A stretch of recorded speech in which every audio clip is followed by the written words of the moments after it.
Kembali lagi di program Ketok Palu. Ini program hukum untuk millennials melek hukum. Jadi untuk honest people, kita sekali lagi mengajak Anda menjadi warga negara yang jujur dan juga taat hukum. Bersama saya Pak Tergumala dan juga Bang Hamdan Zulfa. Dari tadi kita udah ngobrol-ngobrol baik on cam ataupun off cam ya.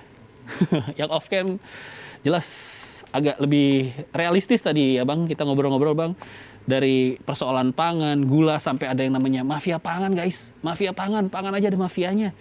Nah untuk lebih detailnya lagi, kita akan ngobrol-ngobrol dengan salah satu pelaku usahanya juga yang tergabung dalam Forum Peduli Komoditas Gula. Sudah ada Bapak Slamet Purwadi. Halo Pak Slamet. Selamat siang. Ya, halo Pak Slamet. Salam siang. Yap. Sehat Pak Slamet? Alhamdulillah. Sehat ya Pak. Pak Slamet, ini kan saya tadi minum teh manis, tapi kurang manis karena gula pasirnya lebih banyak pasirnya daripada gulanya Pak. Saya khawatir Pak dengan harga-harga sekarang, tapi mungkin Pak Slamet lebih valid lah untuk ngejelasin bagaimana kondisi gula saat ini. Tapi sebelumnya kita juga pengen tahu Forum Peduli Komunitas Gula ini apa Pak Slamet? Iya. Jadi ini sekumpulan atau katakanlah paguyuban dari pelaku usaha, para akademisi, para pemerhati yang sehari-harinya menggeluti masalah pergulaan, karena memang kita sadari masalah gula ini sebagai komoditi penting, dinamikanya diawasi oleh pemerintah. Berbagai isu kita kritisi, antara lain isu-isu yang terkait dengan ketika neraca gula itu tidak seimbang atau sebaliknya, itu akan menimbulkan masalah. Nah, antisipasi pemerintah kan untuk menutup defisit misalnya itu dengan melakukan importasi atau operasi pasar. Oke. Hal inilah yang kita harapkan pemerintah memberikan kebijakan-kebijakan yang proporsional sehingga tidak ada pihak pemangku kepentingan yang tercederai begitu. Oke. Per hari ini, Pak Slamet, bagaimana kondisi atau stok gula di Indonesia, Pak? Apakah aman untuk konsumsi ataupun industri, Pak?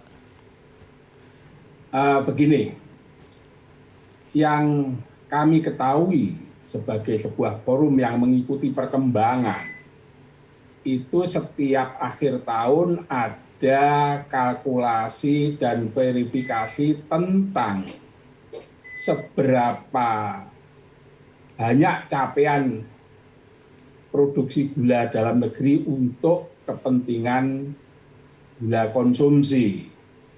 Jika hitung-hitungannya antara suplai produksi dalam negeri dengan kebutuhan dalam negeri, misalnya defisit, maka timbullah keperluan untuk menutup defisit itu melalui importasi gula mentah yang harus diolah menjadi gula konsumsi.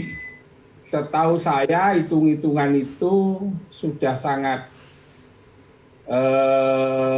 valid dalam menghitungnya. Semestinya kalau jalan lancar, ya itu aman. Demikian pula dengan kebutuhan gula rafinasi untuk kepentingan industri. Teman-teman yang forum pantau aktivitasnya di pergulaan rafinasi, mereka memproduksi gula rafinasi sesuai kebutuhan dari pelaku usaha yang membutuhkan gula rafinasi. Intinya sepanjang rencana itu jalan, aman, begitu. Oke. Nah dari Pak Slamet sendiri masih mendengar mungkin berita-berita kisruh soal penetapan kebijakan pergulaan nasional nih Pak. Masih adakah? Apakah masih perlu ada aturan yang dirubah untuk menjaga ini Pak? Jadi ketika kita menghitung neraca gula itu defisit, maka kebijakan pemerintah adalah melakukan importasi dan memberikan izin kepada para pelaku usaha untuk mendatangkan gula kristal mentah yang harus diolah menjadi gula konsumsi. Karena ini memang menjadi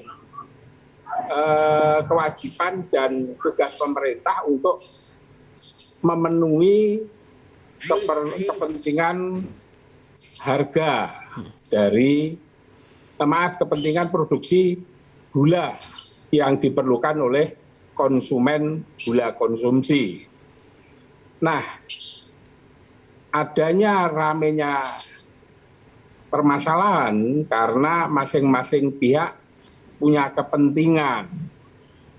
Dari forum berharap supaya semua kepentingan ini bisa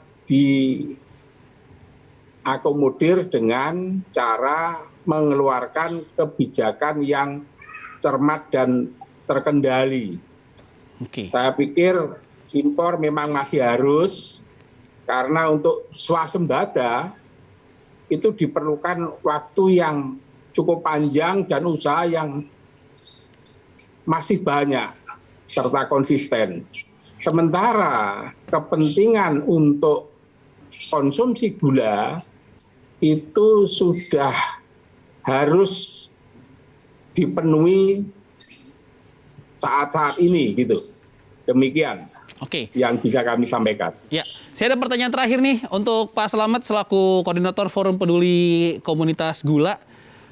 Pak, apa benar Pak ada desakan liberalisasi impor langsung ya soal gula rafinasi dari industri pengguna, Pak? Iya. Kami beberapa saat yang lalu diskus dengan beberapa teman bahwasanya kalau itu terjadi tentu akan menambah persoalan baru. Dan ternyata konfirmasi kami dengan berbagai pihak yang tahu lebih dalam itu hanya atas nama sementara oknum saja, tapi tidak secara keseluruhan pelaku usaha yang bahan bakunya itu adalah gula rafinasi. Jadi itu menurut kami tidak benar. Oke. Dan kami sangat concern untuk bagaimana tata niaga ini tetap terjaga sehingga nantinya program pemerintah itu bisa tercapai sementara semua pemenuhan gula konsumsi maupun gula rafinasi itu dikelola dengan cara yang cermat dan terkendali. Begitu. Oke. Saya minta komentarnya dari Bang Hamdan soal liberalisasi, Bang. Bagaimana dilihat dari aspek yuridis, Bang, soal liberalisasi? Sebenarnya tergantung kebutuhan. Yang pertama memang bagaimanapun juga kepentingan petani, kepentingan masyarakat kita yang bergerak di bidang pertanian, peternakan, juga perikanan harus terus didorong. Oke. Tadi saya katakan dengan proses produksi yang tidak efisien, harganya menjadi mahal, sehingga kecenderungan import menjadi lebih besar. Karena itu untuk mengurangi impor pada satu sisi, kemudian menaikkan produksi mutu dan jaring produksi dalam negeri, ini harus dilakukan secara seimbang. Oke. Nah itu yang sangat penting karena pangan itu termasuk gula adalah salah satu produksi strategis nasional yang harus selalu didorong, dijaga, dan diawasi oleh Oke. negara. Dan bagaimana kesiapan pemerintah dalam membuat payung hukumnya menurut Bang Hamdan? Terakhir. Betul. Pemerintah itu ada 2 tugas yang paling pokok ya. Yang paling pokok pertama menjaga keseimbangan harga ya.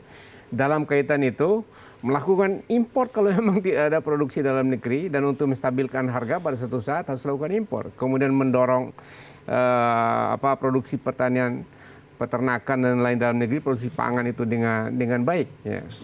Kemudian terus melakukan pengawasan mana ada jalur distribusi ini yang tersumbat, mungkin karena kejahatan kartel, ya itu harus diambil tindakan hukum. Karena itu dalam kaitan dengan pangan, jangan sekali-sekali ya menyalahgunakan posisi selaku pengusaha untuk menimbun ya pangan agar harga menjadi naik dan mendapat keuntungan yang tidak wajar. Oke, mudah-mudahan ini jadi concern pemerintah juga ya Bang. Apalagi sebentar lagi Indonesia akan segera masuk Ramadan, di mana biasanya di situ tuh mulai terjadi harga-harga yang mulai bikin deg-degan, khususnya buat kami para suami memberikan uang bulanan kepada istri kami, Bang. Sekali lagi terima kasih juga untuk Pak Slamet Purwadi selaku Koordinator Forum Peduli Komoditas Gula. Terima kasih Pak Slamet. Terima kasih Bang Hamdan, boleh diketok palunya dulu Bang, biar sah kita tutup episode kali ini Bang. Siap, terima kasih juga buat Honest People yang sudah menonton episode kali ini. Kita ketemu lagi minggu depan. Semoga Anda tetap menjadi warga negara yang jujur dan juga taat hukum. Saya Patra Gumala pamit, terima kasih.